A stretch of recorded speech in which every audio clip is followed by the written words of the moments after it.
শ্রাবণ নিজের প্রতি নিজেই বিরক্ত। কেন বুঝছে না? একটা ছোট্ট মেয়ের প্রতি দুর্বল সে তো কখনো হয়নি, তাও আবার হাঁটুর বয়সী মেয়ে। স্কুল, কলেজ, ভার্সিটি সব সময়ই শ্রাবণ প্রেমের প্রপোজাল পেয়েছে। শুভ্রর দুটো মেয়ে বন্ধু থাকলেও শ্রাবণের শুভ্র বাদে কোনো বন্ধু ছিল না। কয়েক বছর আগে শ্রাবণের জীবনে একটা প্রেম এসেছিল, মাত্র 6 মাসের। গম্ভীর শ্রাবণ তারপর আবার আরো বেশি গম্ভীর হয়ে গিয়েছিল। শ্রাবণ সেখানে থেকেই কোনো মেয়ের দিকে চোখ তুলে তাকায় না, কিন্তু সেদিন অফিস থেকে বাড়িতে এসে মেন গেট থেকে ঢুকতেই একটা মেয়েকে পড়ে যেতে দেখে হঠাৎই দৌড়ে গিয়ে ধরে ফেলেছিল মেয়েটাকে। আর মেয়েটাকে দেখার পরেই হৃদয় থমকে গিয়েছিল। শ্রাবণ আবারও বুঝেছিল মেয়েটা তার জীবনে বসন্তের হাওয়ার মতন এসেছে সুন্দর করে সাজিয়ে দিতে। আর যখন সেদিন শ্রাবণ শুনল মেয়েটি আর কেউ না, শুভ্রর বউ, শ্রাবণের খুব রাগ হয়েছিল। কারণ শুভ্র হাসি খুশি বলেই সে এত সুন্দর মেয়েকে বিয়ে করবে, আবার ভাবি বলতে হবে। কিন্তু যখন শুনল এটা শুভ্রর চুক্তিতে বিয়ে করা বউ, তখন তার মন লাফিয়ে উঠেছিল এক শয়তানি বুদ্ধিতে। শ্রাবণ এক মুহূর্ত দেরি না করে তার বড় মামাকে সব কিছু খুলে বলে তারপরই শুভ্রকে ডেকে নিয়ে বেরিয়ে যায়। আর তার মামা মানে শুভ্রর বাবাকে যা যা বলেছিল তার মামা তাই তাই করেছে সারার কথা ভেবে। কিন্তু ফারুক তালুকদার শ্রাবণের বুদ্ধি বোঝেনি। শ্রাবণ সব সময় সারাকে শুভ্রের থেকে আলাদা রাখতে চেয়েছে। শ্রাবণ জানে না কেন সব সময় শুভ্রের পছন্দের জিনিসটাই কেন তার পছন্দ হয়। কিন্তু শুভ্র যখন বলেছিল সে সারাকে ভালোবাসে না, শুধুই চুক্তির জন্য আছে, তখন শ্রাবণ ভেবে নিয়েছিল এবার সারাকে সে পাবে। কারণ সব সময় সে শুভ্রের হাসি খুশির জন্য তার পছন্দ ছেড়ে দিয়েছে। এবার সারাকে সে নিজের পছন্দ হিসাবে কেড়ে নেবে। ফারুক তালুকদারের কর্কশ কণ্ঠে সবাই তার দিকে তাকায়। ফারুক তালুকদার আনিসের দিকে তাকিয়ে আবারও শুভ্র শ্রাবণের দিকে তাকায়, তারপর সারার দিকে তাকিয়ে বলে ওঠে, শুভ্র, সকাল সকাল সবাইকে এখানে ডাকার মানে কি? শুভ্র এবার গলা ছেড়ে বলে ওঠে, আব্বু, আমি কিছু দরকারি কথা বলতে চাই, বলবো? ফারুক তালুকদার কর্কশ কণ্ঠে বলে, বলতে পারো। ফারুক তালুকদারের অনুমতি পেয়ে শুভ্র বলে ওঠে, আব্বু, আমি চাই সারা আর অরু আমার কাছে থাক। আমি চাই না ওরা দুজন আমার থেকে দূরে থাক। শুভ্রর কথা শুনে সবাই চোখ বড় বড় করে তার দিকে তাকায়। ফারুক তালুকদার বলে ওঠে, মানে কি? মানে আমি আমার স্ত্রী সিদরাতুল সারা তালুকদার আর আমার মেয়ে অরুকে নিয়ে থাকতে চাই। আমি তোমাদের সব কথা শুনি, তবে সরি আব্বু, আমি সারা আর অরুকে আলাদা করতে পারবো না। সারা দিন দিন মন মরা হয়ে যাচ্ছে, অরুকে ওর কাছে দিচ্ছ না, কেন এমন করছো? একদমে কথাগুলো বলে থামে শুভ্র। শুভ্রর কথা শুনে ফারুক তালুকদার মিসেস আনিতার দিকে তাকিয়ে গম্ভীর কণ্ঠে বলে ওঠে, কি শুনছি শুভ্রর মা? তুমি দাদুভাইকে সারা মামনির কাছে দাও না কেন? আসলে আমি সারার পড়াশোনার ক্ষতি যাতে না হয় তাই দিই না। মিসেস আনিতার কথা শুনে ফারুক তালুকদার শুভ্রের দিকে তাকিয়ে বলে ওঠে, শুভ্র, আমি যা একবার বলি সে কথা আর নড়চড় হয় না। মাথায় রেখো এটা। সারা আর অরু আলাদা থাকবে, যার সিদ্ধান্ত নিয়েছ 4 বছরে নেব। তাহলে আমিও সিদ্ধান্ত নিয়েছি আব্বু। সবাই শুভ্রর দিকে তাকায়। এদিকে শ্রাবণ মনে মনে খুশি, তার বড় মামা তার কথা অনুযায়ী কাজ করে চলেছে। আনিস তালুকদার ঠান্ডা কণ্ঠে বলে ওঠে, কি সিদ্ধান্ত শুভ্রর বাবা? আমি অরু আর সারাকে নিয়ে আজকেই ব্যাক করব। আমি অরু আর সারাকে আলাদা করতে পারবো না, মাফ করে দাও। ফারুক তালুকদার বলে ওঠে, তোমার বলা শেষ? শুভ্র বেশ অবাক হলো তার বাবার ঠান্ডা কথা শুনে। এদিকে শান্তার শ্রাবণের মনে চলছে অন্য কিছু। শান্তা কুটিল হেসে ওপরে শুভ্র রুমে চলে গেল। এদিকে শ্রাবণ বুঝে গেছে তার মামা এখন কি বলবে। শ্রাবণ ভাবতে লাগলো কিছুক্ষণ আগের কথা। শ্রাবণ সারাকে পুরো বাড়ি খুঁজে না পেয়ে যখন শুভ্র রুমের সামনে আসে, ঠিক তখনই শুভ্র রুমের দরজা খুলে দেয়। এতে শ্রাবণ একটু বোকা বনে যায়, তবুও নিজের গম্ভীরতা বজায় রাখে। শ্রাবণকে দরজার সামনে দেখে শুভ্রও অবাক হয়ে যায়। তারপর জিজ্ঞেস করে, তুই এত সকালে এখানে কি করিস? কি করি মানে? না মানে আমার দরজার সামনে কি করিস? এবার শ্রাবণ একটা লম্বা দম নিয়ে বলে, সারা বাড়ি খুঁজে সারাকে পেলাম না, তুই জানিস কোথায় ও? ওরে কেন দরকার? সকালে পড়বে তাই। ওর শরীর ভালো না, আজও পড়বে না, ও আমার রুমে। শ্রাবণ অবাক হয়ে জিজ্ঞেস করে, কি হয়েছে সারার? শুভ্র প্রতিউত্তরে কিছু না বলে শুধু বলে, জ্বর আর ঠান্ডা লেগেছে। এই শীতের মধ্যে কিছু গায়ে না দিয়ে বাইরে দাঁড়িয়ে থাকলে আর কি হবে? শুভ্রর কথা শুনে শ্রাবণ বুড়ো কুচকে বলে, কিছু গায়ে না দিয়ে মানে? শুভ্র থতমত খেয়ে যায় এমন প্রশ্নে, তাও ঠান্ডা মাথায় বলে, কাল বারান্দায় বসেছিল, কোনো জ্যাকেট চাদর কিচ্ছু নেয়নি। শ্রাবণ চোখ ছোট ছোট করে বলে, তুই কিভাবে জানলি? আর সারা তোর রুমে কেন? শুভ্র এবার বিরক্ত হলো, তাও কিছু বলল না, শুধু বলল, আমার বউ আমার রুমে থাকবে না তো তোর রুমে থাকবে গাধা? বলেই শুভ্র রুমে চলে যায়। এদিকে শ্রাবণ রাগে ফেটে পড়ছে, চোখগুলো মুহূর্তেই রক্তিম আভা ধারণ করলো। শ্রাবণ আর কিছু না বলে নিজের রুমে চলে গেল। বর্তমানে ফারুক তালুকদারের কথা শুনে শ্রাবণ রেগে উঠে চলে যায় রুম থেকে। সে কল্পনাও করেনি তার মামা তার আশায় এমন পানি ঢেলে দেবে। সে ভেবেছিল অন্তত সারা শুভ্রকে আলাদা করতে পারবে, কিন্তু না, পারল না। তার মামা ছেলে হারানোর ভয়ে একসাথে থাকার পারমিশন দিয়ে দিয়েছে। শ্রাবণ জানে শুভ্র সারার সাথে কোনো খারাপ কিছু করবে না, এটা তার বিশ্বাস, কারণ শুভ্র এমন না। কিন্তু সারা আর শুভ্রকে একসাথে থাকার কথা শুনে মাথা গরম হয়ে গেছে শ্রাবণের। শ্রাবণ বুঝতে পেরেছে শুভ্র সারাকে ভালোবাসতে শুরু করেছে, কিন্তু সারা তো ছোট, আর সে শুধু শ্রাবণের। এই তো কিছুক্ষণ আগে তার মামা বলল শুভ্রকে উদ্দেশ্য করে, শুভ্র তোমার শেষ কথা কি? মানে মানে হলো আর কি কিছু বলবে তুমি? না আব্বু। ফারুক তালুকদার এবার সারার দিকে তাকিয়ে বলল, সারা মামুনি, তুমি কি চাও? শুভ্রর সাথে থাকবে নাকি তোমার কথায় আমি সিদ্ধান্ত নেব? এদিকে সারা লজ্জায় মাটি ফাঁক করে ঢুকে যেতে ইচ্ছে করছে। এত মানুষের সামনে কিভাবে বলবে সে শুভ্রর সাথে থাকতে চায়? সারাকে চুপ থাকতে দেখে শ্রাবণ তো মহা খুশি।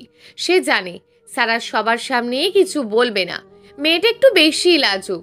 সারাকে চুপ থাকতে দেখে ফারুক তালুকদার আবারও বলে ওঠে, কি হলো মামুনি, বলো। এবার শুভ্র বলে ওঠে, মাফ করে দিও আব্বু আমাকে। সারা কি বলবে না বলবে সেটা আমার জানার দরকার নেই।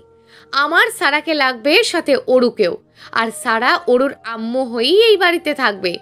ওর মতামত আমি চাইনি, ওর প্রতি এটা আমার অধিকার। ও মানলেও হ্যাঁ, আর না মানলেও হ্যাঁ, আমার সাথেই এক রুমে থাকা লাগবে। কি নির্লজ্জের মতন কথা বলছো শুভ্র? যদি নিজের স্ত্রীকে নিজের কাছে রাখতে চাওয়ার নির্লজ্জের উপাধি পাই, তবে আমি 1000 বার নির্লজ্জ হতে রাজি। শুভ্রর কথা শুনে সবাই অবাক। এ কোন শুভ্রকে দেখছে সবাই? শুভ্র তো কখনো কারোর মুখের ওপর কথা বলেনি, তাহলে আজ কিভাবে হচ্ছে? শ্রাবণ কিছু বলতে উদ্যত হলে ফারুক তালুকদার হাতের ইশারায় থামিয়ে দেয়। ফারুক তালুকদার মনে করে শ্রাবণ সারাকে নিজের বোন মনে করে, তাই শুভ্র থেকে আলাদা করতে চায়। বয়স অল্প যেহেতু, তাই তিনিও শ্রাবণের কথা শোনেন। কিন্তু আজ শুভ্রর ব্যাপারে যতটুকু না অবাক হয়েছে, তার বেশি মনে মনে খুশি হয়েছে। ফারুক তালুকদার বেশ গম্ভীর কণ্ঠে বলে ওঠে, উঠে শুভ্রর মা, ওদের ব্যাগ গুছিয়ে দাও, ওরা চলে যাবে এখান থেকে। আমি এমন অপদার্থ ছেলে আমার বাড়িতে রাখবো না, যে গুরুজনদের সম্মান করে না, বাবা চাচার মুখের ওপর কথা বলে। ফারুক তালুকদারের কথা শুনে সবাই আরও অবাক হয়। শুভ্রর ভাবাবেগ বোঝা গেল না। যে ছেলের ঠোঁটে সবসময় হাসি লেগে থাকে, সেই ছেলের নাক চোখ মুখ সব ফুলে লাল বর্ণ বজায়া হয়ে যাচ্ছে, প্রচণ্ড রেগে আছে। মিসেস আনিতার মিসেস সুবনা আঁতকে উঠলেন, সাথে আনিস তালুকদারও। শ্রাবণ ভুরু কুচকালো, সারা ভয় পেয়ে গেল। বুঝতে আর বাকি রইল না এই পরিবারটাও তার মতন পোড়ামুখী ভাগ্য থেকে হারিয়ে যেতে চলেছে। সারার চোখ দিয়ে গড়িয়ে পড়ল নোনা জল। ফারুক তালুকদার সেদিকে তাকিয়ে শুভ্রর উদ্দেশ্যে বলে উঠলেন, শুভ্র, এখনই তোমরা চলে যাবে, আর এই বাড়িতে আসবে না। আমি তোমার মতন ছেলে চাই না, গুছিয়ে নিয়ে বেরিয়ে যাও। শুভ্রর ভাবাবেগ হলো না, সে শান্ত কণ্ঠে বলে উঠল, ওকে আব্বু, আপনি যা বলবেন। এই বলে সারার হাত ধরতেই সারা জোরে ফুপিয়ে কেঁদে উঠে সাথে সাথে শুভ্রর হাত ছাড়িয়ে ফারুক তালুকদারের পা জড়িয়ে ধরে বসে কান্না করতে শুরু করলো।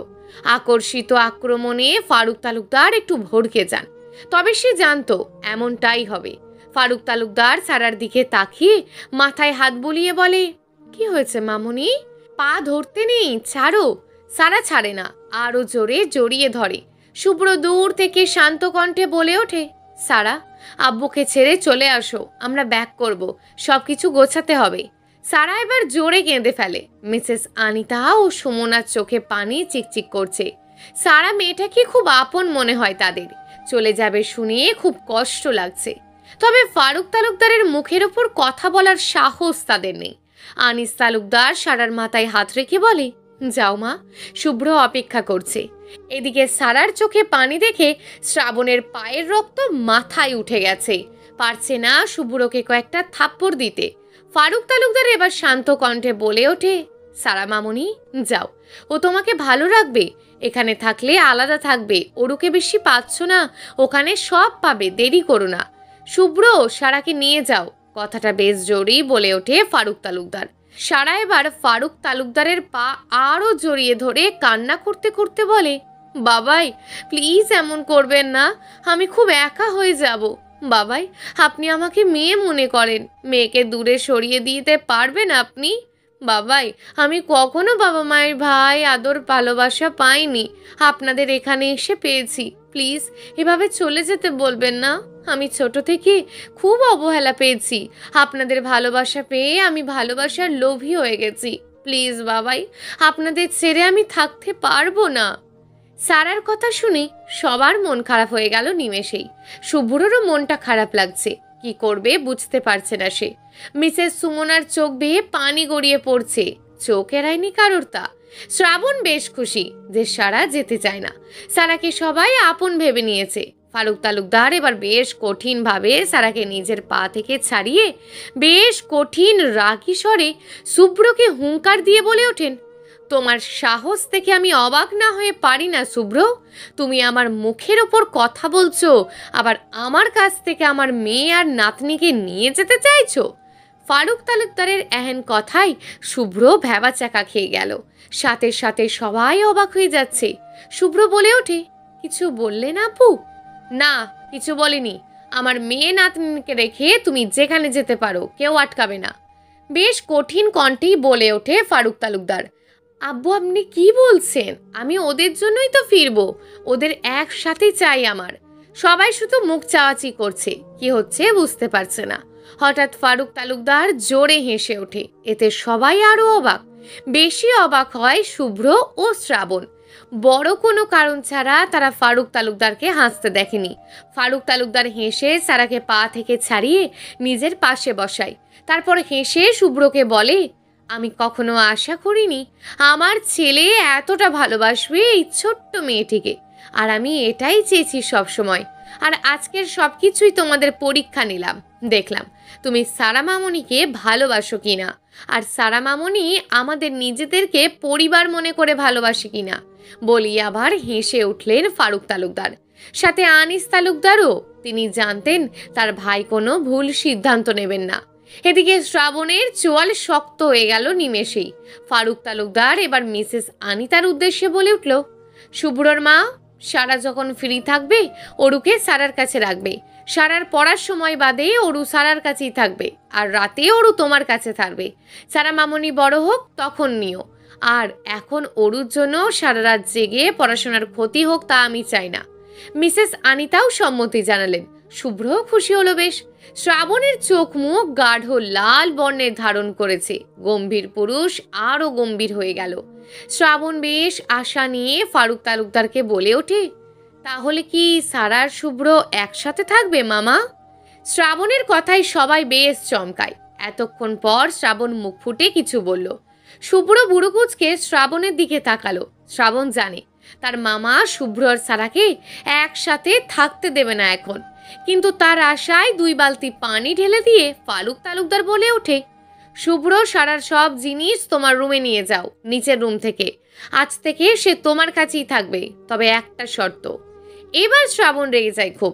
1 সেকেন্ডও দেরি না করে ফটাফট ত্যাগ করে ড্রয়িং রুম। তার শরীর রাগে জ্বলে যাচ্ছে। কেউ বুঝলো না শ্রাবণের রাগের কারণ। শুভ্র বেশ অবাক, তার ভাইয়ের আবার কি হলো। শুভ্র কিছু না বলে ফারুক তালুকদারের উদ্দেশ্যে বলে ওঠে, কি শর্ত আব্বু? ফারুক তালুকদার বেশ কিছুক্ষণ চুপ থেকে সারার উদ্দেশ্যে বলে ওঠে, সারা ছোট, সংসার জীবন ওর জন্য না, ও বাড়ির কোনো কাজে হাত দেবে না। আনিশা, ফাতিহা, সারা, শান্তা, এরা 4 জন আমার মেয়ের মতোই থাকবে। আর শুভ্র, আমি চাই না সারার পড়াশোনার কোনো ক্ষতি যেন তোমার জন্য হোক। বলেই উঠে চলে গেলেন ফারুক তালুকদার, সাথে পিছে পিছে গেল আনিস তালুকদার। শুভ্র বেশ বুঝলো তার বাবা কি ইঙ্গিত করেছে, তাও কিছু না বলে সে নিজের কাজে চলে গেল। সারাকে নিয়ে শুভ্র চলে এলো। ওরও এখন ঘুমাচ্ছে, তাই আর তাকে নিয়ে এলো না। পরন্ত দুপুর, সূর্য মাঝ আকাশে, শীতের সূর্যের তাপ মিষ্টি। কলেজ থেকে বেরিয়ে ফুটপাত দিয়ে হেঁটে চলেছে ফাতিহা। ঠিক তখনই তার পাশে বাইক নিয়ে অল্প অল্প করে আগাচ্ছে আর এক পর্যায়ে ক্রমে ক্রমে সরি বলে যাচ্ছে একটা ছেলে। ফাতিহার মুখ দেখে বোঝা যাচ্ছে সে খুব বিরক্ত। ফাতিহা হাঁটার গতি বাড়ালো। ছেলেটি বাইকটা এক সাইডে রেখে ফাতিহার পিছু ধরলো। একটা চিকন গলির সামনে আসতেই ছেলেটা ফাতিহার হাত ধরে গলির ভিতর ঢুকে ফারিয়াকে দেওয়ালের সাথে চেপে ধরে বেশ কঠিন স্বরে বলে ওঠে, সমস্যা কি তোমার? বললাম না ভুল হয়ে গেছে, জ্যাম ছিল ইয়ার, বুঝো না কেন? জ্যাম ছিল? তাহলে একটা মেয়েকে নিয়ে কফি শপে কে বসেছিল? মিস্টার রিহান মোল্লা। এবার রিহান শান্ত কণ্ঠে বলল, ও আমার কাজিন, আমার থেকে 5 বছরের বড়, আমার আপন চাচাতো বোন, বিশ্বাস করো। তাহলে জ্যামের নাটক করলেন কেন আপনি? রেহানের এবার নিজের মাথার চুল নিজেরই ছিঁড়তে ইচ্ছে করছে। এ মেয়ে এত পেঁচাই কেন? রিহান কয়েক মাস হলো বিদেশ থেকে পড়াশোনা শেষ করে এসেছে। সেখানে সে চাকরিও করে, বিয়ে করে সেখানে সেটেল হবে। রিহানের সাথে ফেসবুকে পরিচয় আরও 7 মাস আগে থেকেই। ধীরে ধীরে কথা বলতে বলতে এক বন্ধুত্ব তৈরি হয়। তারপর এক সময় তাদের বন্ধুত্ব প্রেমে পরিণত হয়েছে। কিন্তু রিহান ফাতিহার মন বোঝে না, কারণ রিহানের জীবনে প্রথম নারী হচ্ছে ফাতিহা, যে প্রণয়ের শিকল দ্বারা আবদ্ধ করেছে রিহানকে। রিহানকে চুপ থাকতে দেখে ফাতিহা বলে ওঠে, কি ব্যাপার, কি ভাবছেন? কিভাবে টুপি পরাবেন? আপনার সাথে কথা নেই আমার, সরেন এখান থেকে। আরে বোঝো তো, ও আমার বোন, ও বিবাহিত। আচ্ছা চলো দেখা করাই, হবু ননদের লগে দেখা করাবো তোমার সাথে। না না, লাগবে না, সরেন, বাসায় যাব। ভাইয়া আব্বু চিন্তা করবে। কেউ চিন্তা করবে না, তুমি চলো, বাইকে বসো, আমি দেখা করিয়ে আনি। আমি চাই না তুমি আমাকে এসব কারণে কোনো সন্দেহ করো। ছাড়েন আমায়। রিহান ফাতিহাকে একদম নিজের সাথে মিশিয়ে ফেলে। রিহানের নিঃশ্বাস ফাতিহার মুখে আছড়ে পড়ছে। ফাতিহা চোখ বন্ধ করে শুকনো ঢোক গিলল। ফাতিহা কাঁপা কাঁপা কণ্ঠে বলে উঠল, কি করছেন? সরেন রাস্তার পাশে। রিহান মুচকি হাসি দিয়ে ফাতিহার মুখে ফু দিল। ফাতিহা কেঁপে উঠল। তারপর রিহান ফাতিহার চুলের গোছ ধরে থাকা ময়লাগুলো তুলে ফেলে দিয়ে কানের কাছে ফিসফিস করে বলল, ফাতু বেবি, এখনই এত কিছু ভেবো না, আমি পবিত্রভাবে তোমাকে চাই। বলেই দূরে সরে দাঁড়ালো। ফাতিহার লজ্জায় মাথা কাটা যাচ্ছে। এ তো উল্টো পাল্টা ভাবা শুরু করেছিল। ফাতিহার ভাবনার মাঝে রিহান ডেকে ওঠে, ফাতিহা, রিক্সা আসছে, তাড়াতাড়ি আসো। রিহানের কথা শুনে ফাতিহা গলির সাইড থেকে চলে এসে রিক্সায় চেপে বসে। রিহান ভাড়া দিয়ে দেয় রিক্সাওয়ালাকে। রিক্সা চলতে শুরু করে। ফাতিহা লজ্জায় আর রিহানের দিকে তাকাতে পারে না। রিহানও বুঝে যায় তার লজ্জাপতি লজ্জা পেয়েছে। রিহানের চোখের সামনে থেকে রিক্সাটা ধীরে ধীরে ঝাপসা হয়ে গেলে সেও বাইকে উঠে চলে যায় নিজের গন্তব্যে। সারা শুভ্রর সাথে বসে আছে রুমে। সামনে তার মামার বাড়ি থেকে দিয়ে দেওয়া সেই ব্যাগ দুটো। এতদিন খুলে দেখা হয়নি কি কি দিয়েছে। সে জানে সব বাদ দেওয়া জিনিসই দিয়েছে, তবুও নিজের ছোটবেলার স্মৃতি আঁকড়ে রাখার জন্য ব্যাগ দুটো খুলছে। শুভ্র চেয়েছিল ফেলে দিতে, তবে সারা ফেলেনি। প্রথম ব্যাগটা খুব সাবধানে সারা খুলল। খুলতেই সে বেশ অবাক হলো। শুভ্র পাশ থেকে অবাক হয়ে জিজ্ঞেস করলো, এটা কি? জানি না ভালোবাসা কি শুধুমাত্র 4 অক্ষরের নাম, নাকি এর পিছনে আছে এক রহস্য। ভালোবাসা মানুষকে এত কাঁদায় কেন? একটু মন খুলে হাসিয়ে আবারও দুঃখের সাগরে ভাসিয়ে দেয়। পরন্ত বিকেলে শ্রাবণ ছাদের কর্নারের দোলনায় বসে নিজের ডায়েরিতে লিখল নিজের মনে জমিয়ে রাখা কথাগুলো। শ্রাবণ জানে না একটা বিবাহিত মেয়েকে সে কিভাবে ভালোবেসে ফেললো, তার রুচি কিভাবে এত খারাপ হলো। কিন্তু শ্রাবণ যে নিরুপায়। তার হৃদয়ের গহীনে ছোট্ট করে ফুল উঠেছে সারা নামক মিষ্টি একটা ফুল। তবে চাইলেই তাকে আপন করে নিতে পারবে না। ভালোবাসলেই কি আপন করে নিতে হবে নাকি? দূর থেকেও ভালোবাসা যায়। আজ ফারুক তালুকদার যখন সারাকে বলেছিল সে শুভ্রর সাথে থাকতে চায় কিনা, তখন সারার উত্তর হ্যাঁ ছিল। শ্রাবণ তখনই বুঝতে পেরেছে সারার হৃদয়ে শুভ্র জায়গা পেয়েছে। শ্রাবণের চোখ বেয়ে গড়িয়ে পড়ে এক ফোঁটা নোনা জল। হ্যাঁ, শ্রাবণ কাঁদছে। কেন কাঁদছে? সারাকে না পাওয়ার জন্য, নাকি অন্য কোনো কারণ? হুট করে কান্নার মাঝে শ্রাবণ রহস্যমাখা হাসি দিয়ে বিড়বিড় করে বলে ওঠে, রাত্রে তোমাকে আমি রাতের মতোই কালো অন্ধকার জীবন থেকে ঘুরিয়ে আনবো সারা। ভালোবেসে ফেলেছি তোমায়, তোমাকে আমার করেই ছাড়বো। শ্রাবণ জোরে জোরে হাসতে শুরু করলো। ঠিক সেই সময় ছাদের দরজার পিছন থেকে বেরিয়ে এলো অন্তু আর আনিশা। তারা ছাদে পানি দিতে এসেছিল, কিন্তু তাদের শ্রাবণ ভাইয়ের এমন হাসি দেখে অবাক না হয়ে পারল না। আনিশা ওড়না কোপরে পেঁচিয়ে উল্টো দিকে ঘুরে দোলনায় বসে থাকা শ্রাবণ ভাইকে বলে ওঠে, কি ব্যাপার ভম্বল সাহেব, আপনি হাসলেন, তাও আবার এত জোরে? এই অন্তু, আমরা সত্যি শুনলাম তো? গম্ভীর মুখ ভম্বল ভাই হেসেছে। আনিশার কণ্ঠ পেয়ে ঘুরে তাকায় শ্রাবণ। পিছনে আনিশা আর অন্তুকে দেখে চোখ মুখ কঠিন করে ফেলে। তারপর বেশ রাগী কণ্ঠেই ধমক দিয়ে বলে, হোয়াট? ভম্বলকে? শ্রাবণের কথায় কেঁপে উঠল অন্তু ও আনিশা। অন্তু একটু একটু করে পিছিয়ে ছাদ থেকে দৌড়ে পালালো, কিন্তু আনিশার পা জমে গেছে। তার তো সব সময় ভুল জায়গায় ভুল কথা বলার স্বভাব। আজকেও তার কানের নিচে 140 ভোল্টের চর পড়বে শিওর। আনিশার ভাবনার মাঝেই শ্রাবণ হুঙ্কার দিল, এখানে কি করছিস তুই? না মানে ভাইয়া, সব দাঁত ফেলে দেব এইসব আজে বাজে কথা আর একদিন যদি শুনি। আনিশা কেঁপে উঠল ভয়ে। শ্রাবণ রাগে চোখ লাল করে পাশ থেকে চলে গেল। শ্রাবণ চলে যেতেই আনিশা মুখ ভেঙচি কেটে বিড়বিড় করে বলে উঠল, গম্ভীর মুখ বাঁদরকে ভম্বলবালায় খেপে গেছে, তাতে আমার কি? আমি আরো 110 বার বলবো, ভম্বল শ্রাবণ ভাই। কথাটা বেশ জোরেই বলল আনিশা। বলে পিছন ঘুরতেই কারোর বুকের সাথে ধাক্কা খেলো। আনিশা মুখ উঁচু করে দেখলো শ্রাবণ রাগী চোখে তার দিকে তাকিয়ে আছে। আনিশা শুকনো ঢোক গেল। সে নিজের মনে নিজেকেই গালি দেওয়া শুরু করলো। শ্রাবণ এসেছিল দোলনায় পড়ে থাকা তার ডায়েরিটা নিতে, কিন্তু এসে শুনতে পেল আনিশার কথা।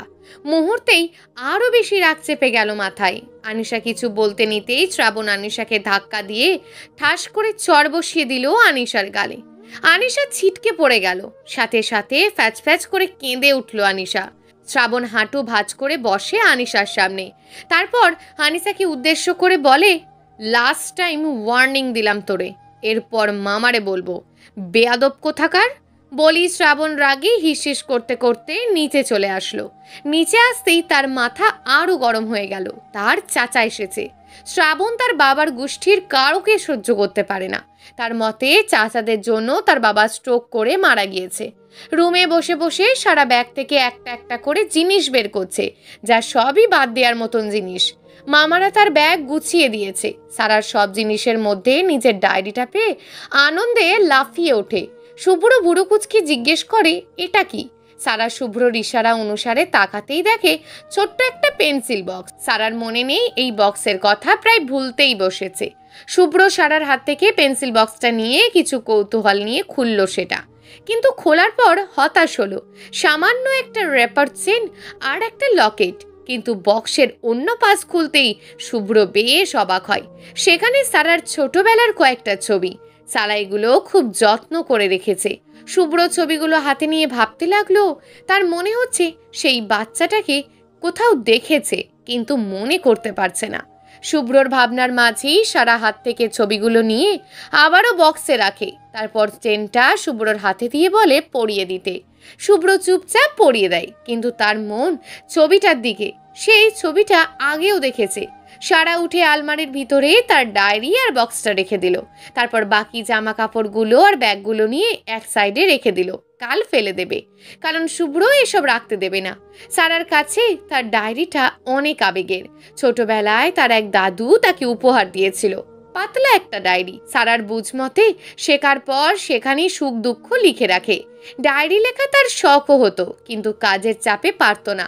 তাও রাত জেগে জেগে সারা দিনের সব কিছু লিখে রাখতো। সারা বিছানার এক কোণায় বসে আছে, অরুকে নিয়ে এসেছিল, কিন্তু মেয়ে তার ঘুম পাগল, এখনই ঘুমিয়ে গেছে। অরুকে দোলনায় দিয়ে সারা অরুর দোলনার দিকে এক দৃষ্টিতে তাকিয়ে থাকে। শুভ্র সারার পাশে এসে সারার গাল থেকে চুল সরিয়ে একটা চুমো খায়। সারার হুঁশ ফেরে, চমকে উঠে তাকায় শুভ্রর দিকে। শুভ্র মুচকি হেসে সারার ঘাড়ে থুতনি রেখে 2 হাত দিয়ে জড়িয়ে ধরে সারাকে। এরপর ফিসফিস করে বলে ওঠে, পিচ্চি পাখি, এত কি ভাবছো? আচ্ছা, আমি আপনাকে একটা কথা জিজ্ঞেস করি, রাগ করবেন না তো? হুম, আমি তো প্রমিস করেছি আমি তোমার কোনো কথায় রাগ করব না। তাহলে বলি? বলো। আচ্ছা, আমি কি একটু বেশি ছোট? আপনার সাথে কি আমার মানায় না? শান্তা আপু আজকেও আমারে বলেছে আমি নাকি পিচ্চি বলে দয়া করছেন আমাকে। শান্তার কথা শুনে শুভ্রর মাথায় আগুন ধরে গেল। সে সারাকে ছেড়ে দিয়ে বলল, তোমারে বলেছি শান্তার কোনো কথা কান দেবে না। আর আজরাইয়া চিন্তা বাদ দাও, আমি আসছি বলি রুম থেকে রেগে বেরিয়ে যায় শুভ্র। সারা অবাক হয়ে যায়, হলোটা কি মানুষটার? সারা তো শুধু এমনিতেই জিজ্ঞেস করলো। শান্তাপুর কথা সে এক কান দিয়ে শোনে, অন্য কান দিয়ে বের করে দেয়। সারা আর কিছু না ভেবে ঘুমন্ত অরুকে কোলে নিয়ে শাশুড়ির রুমের দিকে যাওয়ার উদ্দেশ্যে পা বাড়ালো। ড্রয়িং রুমে বসে আছে ইব্রাহিম শেখ, শ্রাবণীর চাচা। ফারুক তালুকদারের সাথে কথা বলছে। সে মূলত আজই এসেছে সবাইকে নিয়ে যেতে, তাই তিনি ফারুক তালুকদারকে উদ্দেশ্য করে বললেন, ভাই সাহেব, আজ কিন্তু সবাইকে আমাদের বাড়ি যেতে হবে। আমি অনেক আশা নিয়ে এসেছি, যেতেই হবে। মাফ করবেন, আপনি চাইলে শ্রাবণ, শান্তা বা ছেলে মেয়েদের নিয়ে যান, সমস্যা নেই। আমার ব্যবসার জন্য আমি যেতে পারবো না। তা বললে তো হচ্ছে না। আমার ছোট ভাইয়ের আর বাবার মৃত্যুবার্ষিকী এই সপ্তাহে, আপনাদের যেতেই হবে। বেশ খানিকক্ষণ তর্কাতর্কির পর ফারুক তালুকদার যেতে রাজি হলেন, কিন্তু আজ নয়, কাল সকালে বের হবে তারা। তাই ইব্রাহিম শেখকে আজ রাতে থাকতে বললেন। তিনিও রাজি হয়ে গেছেন। তাই ফারুক তালুকদার এবার বেশ জোরে স্বাভাবিক কণ্ঠে শান্তাকে ডেকে বলে ওঠেন, চলবে গল্প 4 বছরের চুক্তির মা, লেখিকা সারা চৌধুরী।